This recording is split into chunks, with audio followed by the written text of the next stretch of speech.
اب شہر بغداد میں ایک بندے نے قسم اٹھا لی. قسم یہ اٹھائی کہ میں ایک ایسی عبادت کروں گا کہ جس وقت میں وہ عبادت کروں دنیا میں کوئی اور میرے ساتھ وہ عبادت کرنے میں شامل نہ ہو. اگر میں ایسا نہ کروں تو بیوی کو 3 طلاق.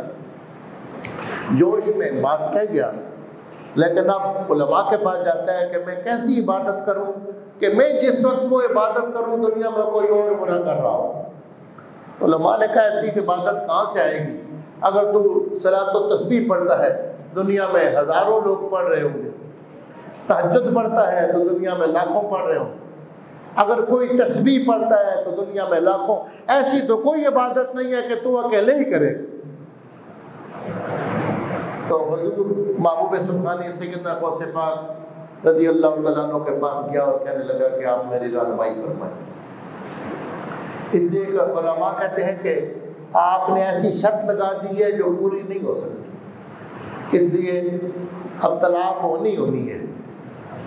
تو حضرت غوث پاک نے اس وقت آپ کا اتنا علمی دبدبہ رعب اور تعلق تھا کہ شہر بغداد کے مرکز میں جو عالم اسلام کا سب سے بڑا مدرسہ تھا جامعہ نظامیہ بغداد، اس میں آپ صدر مدرس تھے. جتنے فنون علوم تھے آپ خود پڑھاتے تھے، تفسیر پڑھاتے تھے. اتنا بڑا قرآن کا مفسر الفقیہ ابن قدامہ حنبلی تفسیر میں آپ کا شاگرد ہے، جو فقہ حنبلی میں تقریباً سب سے بڑا فقیہ مانا جاتا ہے حضرت امام احمد بن حنبل کے بعد. بڑے بڑے مفسرین آپ کے پاس آتے تھے، محدثین آپ کے پاس آتے تھے، فقہاء آپ کے پاس آتے تھے. آپ وہاں سے پڑھا کر پوری دنیا میں تبلیغ کے لیے بھیجتے تھے. مکہ تک آپ کی شہرت تھی. آپ نے گورنر مکہ کے نام حضور غوث پاک نے خط لکھا اور فرمایا اس بندے کو کہ یہ خط لے جاؤ اور گورنر مکہ کو دو، تمہارا مسئلہ حل ہو جائے.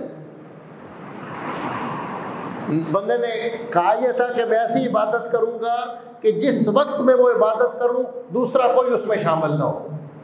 تو آپ نے گورنر مکہ کے نام خط لکھا اور فرمایا تھوڑی دیر کے لیے طواف رکوا دیا جائے اور اس کو اکیلے خانہ کعبہ کا طواف کرنے دیجیے.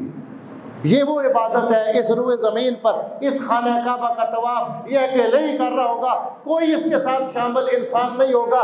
آپ نے فرمایا اس طرح یہ بچ سکتا ہے. تو آپ کے خط پر مسئلہ بتانا یہ تو اپنی جگہ کہ مسئلے کا حل بتایا، لیکن اثر رسوخ کا یہ عالم تھا کہ آپ کے خط پر خانہ کعبہ کا طواف رکوا دیا گیا اور اکیلے بندے کو طواف کرنے کا موقع دیا گیا. وَأُولِي الْأَمْرِ مِنْكُمْ. تو قرآن مجید نے یہ بتا دیا کہ جو لوگ کتاب اللہ اور سنت رسول اللہ صلی اللہ علیہ وسلم کو سامنے رکھ کر استنباط کر سکتے ہیں،